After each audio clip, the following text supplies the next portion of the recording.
In early June 1966, deep in the mountains of Quảng Tín Province, 15 Marines from Charlie Company, 1st Reconnaissance Battalion, were airlifted to a hilltop later known by its map code, Hill 488. Their mission was simple on paper: observe enemy troop movements in the valley below and call in artillery or airstrikes when necessary. But the terrain told a different story.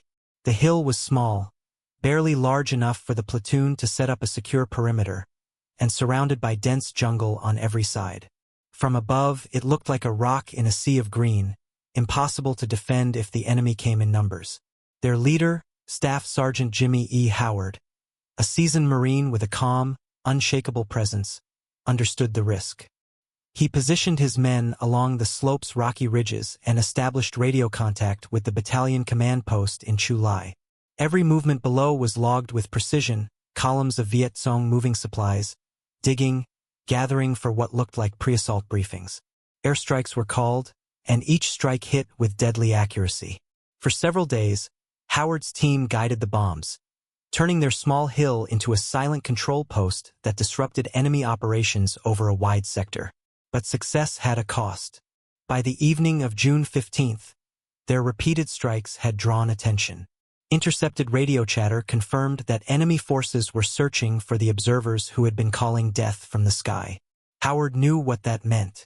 They were too far out for quick rescue, too high for armored support, and too small in number to repel a major assault. He radioed battalion command, acknowledging the situation. Understood, came the reply. Reinforcements would take time. The Marines would have to hold through the night. As darkness fell over Hill 488, the team loaded magazines, checked field dressings, and moved quietly into defensive positions.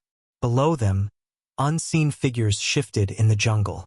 Somewhere out there, hundreds of enemy soldiers were preparing to climb the hill and erase the handful of Americans who had been watching them for days. Just after 10 p.m., the first faint sounds reached the Marines on Hill 488. Footsteps, the click of metal, and whispered orders carried on the humid wind. Then came the signal, a red flare arcing into the night sky. Within seconds, the jungle erupted. Automatic fire slashed through the darkness, and mortar rounds began pounding the slope. The Marines returned fire immediately, their M14 rifles flashing in controlled bursts. In the first few minutes, several Viet Cong fighters fell, but the enemy kept coming, climbing over the dead and shouting as they advanced. The hill was so small that every Marine was within shouting distance of another. There was no room to retreat, no trenches to hide in. Only rocks, brush, and shallow scrapes of dirt. Sergeant Howard moved from position to position, steadying his men despite being hit early by shrapnel. "Keep your sectors," he reminded them over the radio, voice steady. Even as bullets cracked inches away, every man was firing, conserving ammo, calling corrections for their fields of fire. Within an hour, the Marines had repelled the first wave, but they could hear movement again below.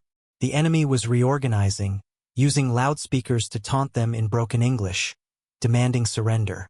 In the brief lull, Corpsman Don Jacques crawled from Marine to Marine, patching wounds with what little supplies he had. Almost every man had been hit at least once.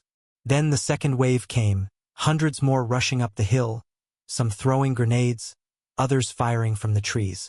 The night sky pulsed with muzzle flashes and explosions. The Marines called for illumination rounds, and moments later, parachute flares from supporting aircraft bathed the hill in ghostly white light. Enemy bodies lay sprawled in grotesque angles across the slope, but still they attacked. Howard called for air support, directing strikes dangerously close, barely 50 meters from their position.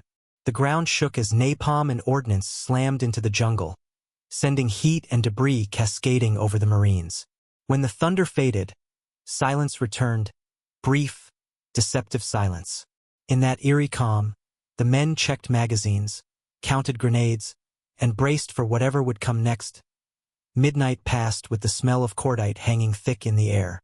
The Marines of Hill 488 were exhausted, bleeding, and outnumbered more than 30 to 1. Yet none abandoned their post. The next attack came with terrifying coordination. Grenades tumbling into foxholes, bursts of automatic fire sweeping the ridge. Corpsman Ronald M. Jensen was hit while treating another Marine, still trying to bind a wound as his own blood soaked the ground. Sergeant Howard, wounded again, refused evacuation and kept the radio pressed to his chest, calling adjustments for danger-close artillery. So close the shells landed within yards of their line. Each blast illuminated a hill littered with craters and bodies.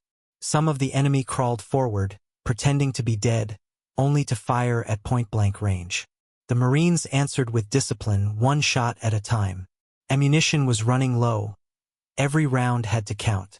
In the darkness between flares, it was impossible to tell how many attackers remained. But one thing became clear: the enemy was not letting go. By 2 a.m., with ammunition nearly exhausted and several Marines incapacitated, the situation seemed hopeless. Viet Cong soldiers were within grenade range, shouting insults, promising death. Then something unexpected happened.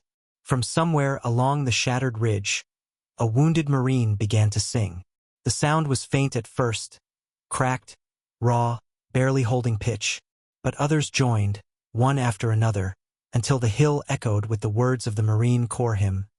From the halls of Montezuma to the shores of Tripoli, the singing grew louder, carried through smoke and gunfire, echoing down into the valley below.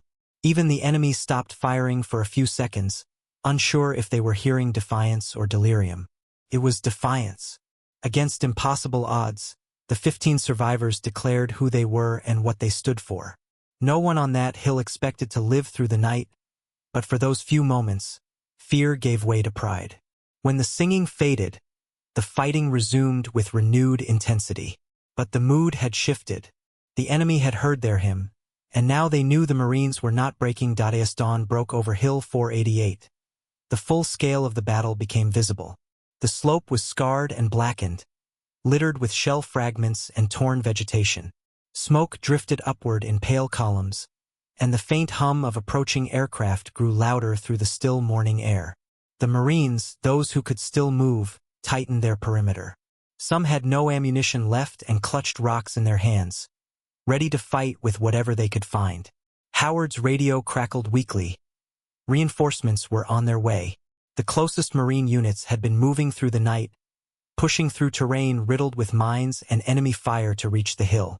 Overhead, A-4 Skyhawks and F-4 Phantoms made their final attack runs, strafing and bombing enemy positions until the ground trembled. The survivors could hear the explosions rolling down the valley like distant thunder. By mid-morning, a rescue helicopter hovered above the hill, its rotors whipping the air into chaos. Enemy snipers still fired from the treeline, trying to down the aircraft. The crew persisted, lowering medics who raced between wounded men, carrying them to the landing zone, what was left of it. Staff Sergeant Howard, badly injured and nearly blind from loss of blood, refused to be evacuated until every one of his men was aboard. Only after the last Marine was lifted out did he climb into the helicopter, collapsing beside them. Out of 15 Marines who had been on Hill 488, nearly all were wounded, 6 killed. Estimates placed enemy dead at more than 200. In recognition of the stand, Howard received the Medal of Honor. Every other man earned the Silver Star or Navy Cross. The Navy would later name a destroyer, the USS Howard, in his honor. The story of Hill 488 spread through boot camps and academies, retold as the definition of courage under fire. On that small hill in Vietnam, surrounded by overwhelming numbers, a handful of Marines had held their ground not through weapons or luck, but through the conviction that no force on earth could silence their spirit.